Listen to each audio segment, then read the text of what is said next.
গত কয়েক দিন ধরে আমরা শুনছি, প্রায় 21 দিন ধরে আন্দোলন হচ্ছে এসএসসি বিকাশ ভবনের বাইরে। প্রচুর যারা চাকরি হারিয়েছেন তারা আন্দোলন করছেন, এবং সেই আন্দোলনের একাধিক মুখ তারা বারবার এই সাউন্ড বাইট দিচ্ছেন বা বক্তব্য রাখছেন, তারা পরীক্ষা দেবেন না, পরীক্ষা ছাড়াই তারা তাদের হকের চাকরি ফেরত পেতে চান। সুপ্রিম কোর্ট কি আদেশ দিয়েছিল, সুপ্রিম কোর্ট কি রায় দিয়েছিল, সুপ্রিম কোর্টের রায় কারা পরীক্ষায় বসতে পারবে, কারা পরীক্ষায় বসতে পারবে না, সেই বিশ্লেষণ নিয়ে আইনজীবী বিক্রম বন্দ্যোপাধ্যায়ের সঙ্গে আমরা যাব। আর বিষয়টা এসএসসি যে রায় রয়েছে তাদের পরীক্ষায় কারা বসতে পারবেন কারা পারবেন না, এবং তাতে আন্দোলনকারী যে মুখগুলি আমরা দেখছি বা আন্দোলনের মুখ, তারা সবাই পরীক্ষায় বসতে পারবেন। আমি নাম বলতে চাইছি না, অনেকেই রয়েছেন এর মধ্যে। দেখুন, কারা পরীক্ষায় বসবেন কারা পরীক্ষায় বসবেন না সেটা সুপ্রিম কোর্ট খুব স্পষ্টত তার রায়ের মধ্যে জানিয়েছে। সুপ্রিম কোর্ট দুটো ক্যাটাগরিতে ভাগ করেছে। একটা হলো candidates found to be tainted, specifically tainted, এই শব্দটা আছে, মানে চিহ্নিত দাগী। হ্যাঁ। আরেকটা হচ্ছিল candidates not found to be specifically, এখনো চিহ্নিত করা যায়নি, দাগীর মধ্যে মিশে রয়েছে। তার মানে কিন্তু জেনুইন এটা কিন্তু সুপ্রিম কোর্ট বলছে না। তার একটা নির্দিষ্ট কারণ আছে।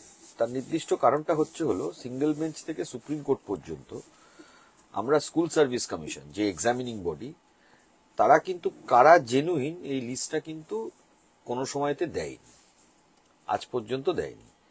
যেহেতু তারা আজ পর্যন্ত দেয়নি, সেই জন্য সুপ্রিম কোর্টও এই যে চিহ্নিতকরণ করেছে, সেখানে টেন্টেড ক্যান্ডিডেটদের একটা গ্রুপ, আর একটা হলো candidates not specifically found to be tainted, এই একটা গ্রুপ হয়েছে। এই দুটো গ্রুপ হয়েছে। তা candidates specifically found to be tainted, আমরা যেটা অভিযোগ করেছিলাম যে টেন্টেড ক্যান্ডিডেট আমাদের চিহ্নিতকরণে কতজন আছে, সেই সংখ্যাটা আমরা তখন সুপ্রিম কোর্টকে জানিয়েছিলাম, সেটা 10,750 মতো। এই হলো ফিগার যেটা আমরা সুপ্রিম কোর্টকে জানিয়েছিলাম। এখন যদি নতুন পরীক্ষা হয়, রাজ্য সরকারের তরফ থেকে স্কুল সার্ভিস কমিশন যখন সুপ্রিম কোর্টে মামলাটায় 17 এপ্রিল MA ফাইল করে, মিসলেনিয়াস অ্যাপ্লিকেশন, সেই মিসলেনিয়াস অ্যাপ্লিকেশনে স্কুল সার্ভিস কমিশন, বোর্ড এবং স্টেট, তিনটে আর্টিকেল 12 অথরিটি নতুন পরীক্ষা নেবে, এটা আন্ডারটেকিং সুপ্রিম কোর্টে দিয়েছে। এবং তারা বলেছে 31শে মে এর মধ্যে তারা বিজ্ঞপ্তি জারি করবে, এবং 31শে ডিসেম্বরের মধ্যে এই নিয়োগ প্রক্রিয়া। এখন স্কুল সার্ভিস কমিশন, আমি রিসেন্টলি শুনলাম, ডিআইদের কাছে বা বিভিন্ন স্কুলে হেডমাস্টারের কাছে লিস্ট পাঠিয়েছে। সেই লিস্টেও আমি প্রচুর গরমিল শুনেছি।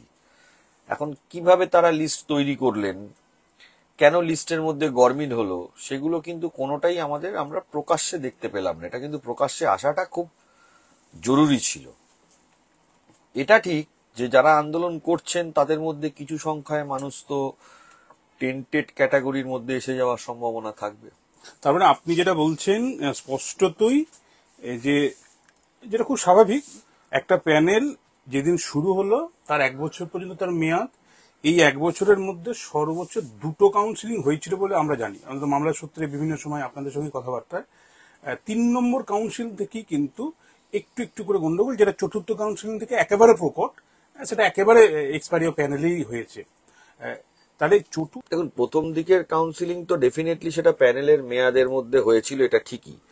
কিন্তু তার পরবর্তীকালে যে 3 নম্বর কাউন্সিলিং থেকে যে কাউন্সিলিং গুলো হয়েছিল, সেই কাউন্সিলিং গুলোর একটা এক্সপ্লেনেশন তো গভর্নমেন্টের তরফ থেকে আসা উচিত বলে আমি মনে করি।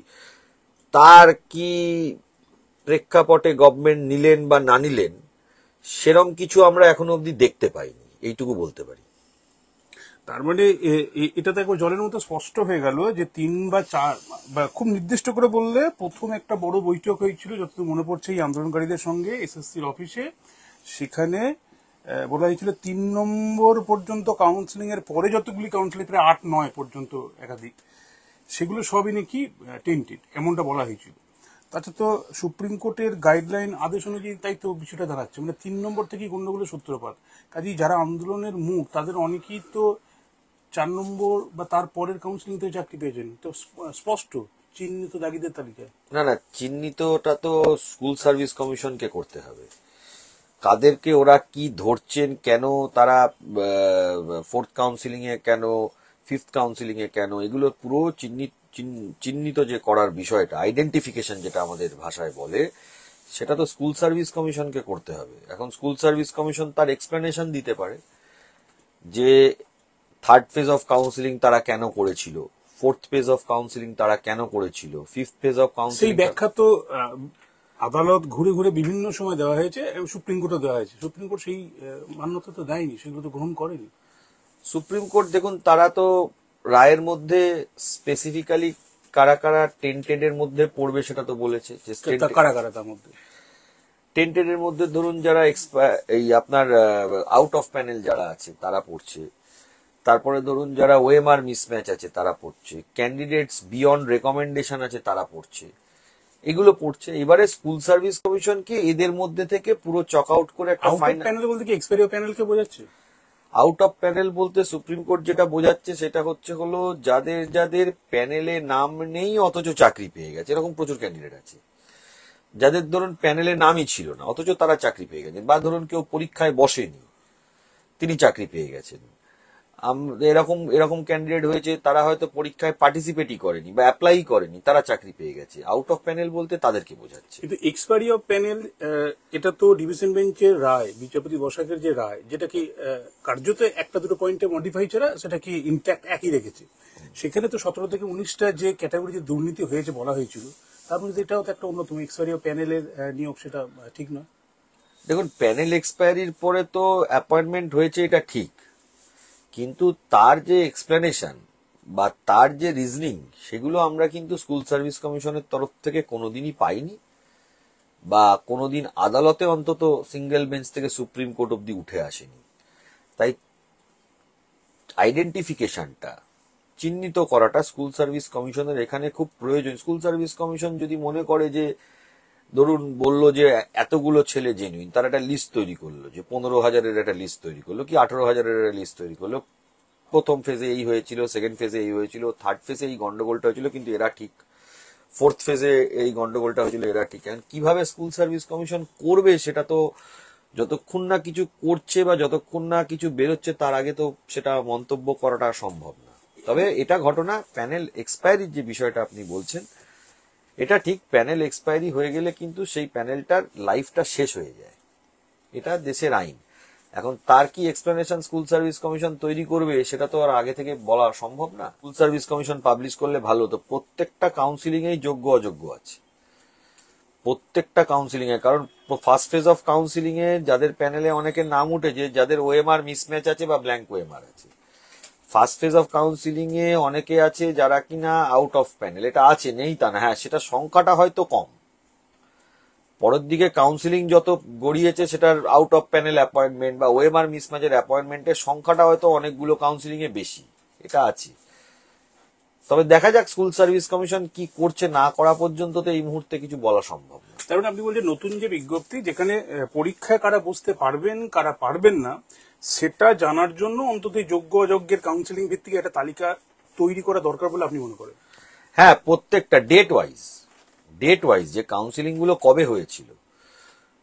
ধরুন আজকে সাপোজ একটা এক্সাম্পল দিচ্ছি, যে 2018 সালের 1 জানুয়ারি হয়েছিল, তারপরে ধরুন ফেব্রুয়ারি 1 ফেব্রুয়ারি হয়েছিল, তারপরে ধরুন মার্চে, কতগুলো ওয়াইজ হয়েছিল, সেগুলো কোন কোন ডেটে কাউন্সিলিং গুলো হয়েছে সেটা নিয়ে তো একটা তালিকা তৈরি না করলে এটার ধোঁয়াশা রয়েই যাবে, এবং ভবিষ্যতেও যে পরীক্ষা হবে সেই পরীক্ষাও তো আলটিমেটলি দেখুন চ্যালেঞ্জ হবে। কারণ এটা বুঝতে হবে 22 লক্ষ পরীক্ষার্থী। অনেকে বলছেন যে এটা রাজনীতিকরণ হচ্ছে, আমি এটা একবারও মনে করি না কোনো রাজনীতিকরণ হচ্ছে। কারণ কোনো রাজনৈতিক দল এই মামলা কিন্তু করেনি। এটা যারা যারা পরীক্ষার্থী, যারা পরীক্ষা দিয়ে পারলেন না বা পেলেন না, তারা কিন্তু মামলাটা করতে আসছে। আইন ধরুন 2016 পরীক্ষাটা আবার 2025 বিজ্ঞপ্তি জারি করে যদি হয় সুপ্রিম কোর্টের আদেশ মেনে, সেক্ষেত্রে 2016 যে আইন ছিল সেই আইনের কি বা রুলস এর কি বদল করা যায়? ধরুন 1 বছরের প্যানেলের মেয়াদ, সেটা এখন 1.5 বছর করে দিলাম, এরকম কি করা যায়? এরকম খানাঘুষে শোনা যাচ্ছে। বা ধরুন কোনো গেজ মার্ক কি দেওয়া যায়, যারা চাকরি করছিলেন 6 বছর 7 বছর তাদের জন্য 1, 2, 5 এরকম কিছু একটা গেজ মার্ক? না, এই স্কুল সার্ভিস কমিশনের যেটা রুলস 2016 সালে ছিল সেই নিয়মেই পরীক্ষা হবে। সেই নিয়মে প্যানেল এক্সপায়ারি হয়ে যাওয়ার পরে এক্সটেনশনের যে নিয়ম ছিল সেটা সেই নিয়মেই পরীক্ষা হবে। যা নিয়ম তখন ছিল, প্যানেল এক্সটেনশনেরও সিস্টেম ছিল, যেমন গ্রুপ সি গ্রুপ ডিতে এক্সটেনশন করা যেত, সেই সব নিয়মেই পরীক্ষা হবে, তার বাইরে হতে পারবে না। এবার গভর্নমেন্টের যেখানে অর্ডার দেওয়া রুল অনুযায়ী কিছু প্রভিশন থাকে, তো যে স্পেশাল সার্কামস্টেন্সে গভর্নমেন্ট কিছু অর্ডার দিতে পারে, তার মানে এই নয় যে কাউকে গ্রেস মার্কস বা এরকম কিছু দেওয়ার মতো। চাকরি হারারা কোনো গেজ মার্কস পাবে না? না, এটা হলে তো তাহলে তো ফেয়ার কম্পিটিশন হলো না, ফেয়ার কম্পিটিশন হলো না। গভর্নমেন্ট যেমন কিছু নিয়ম কানুন করতে পারে, কিন্তু কোনো যদি এরকম নিয়ম করে যেটা আর্টিকেল 14 ভায়োলেশন হয়ে যাচ্ছে, যিনি আগেরবার চাকরি পেয়েছিলেন তাকে যদি আবার গ্রেস মার্কস দেওয়া হয়, সেটা তো আর্টিকেল 14 ভায়োলেশন হয়ে যাবে, কারণ এটা আবার একটা কম্পিটিশন যেটা হয়েছিল সেই কম্পিটিশনটা ক্যান্সেল হয়ে গেছে। ফ্রেশ করে আবার কম্পিটিশনটা হবে 22 লক্ষ পরীক্ষার্থীদের মধ্যে।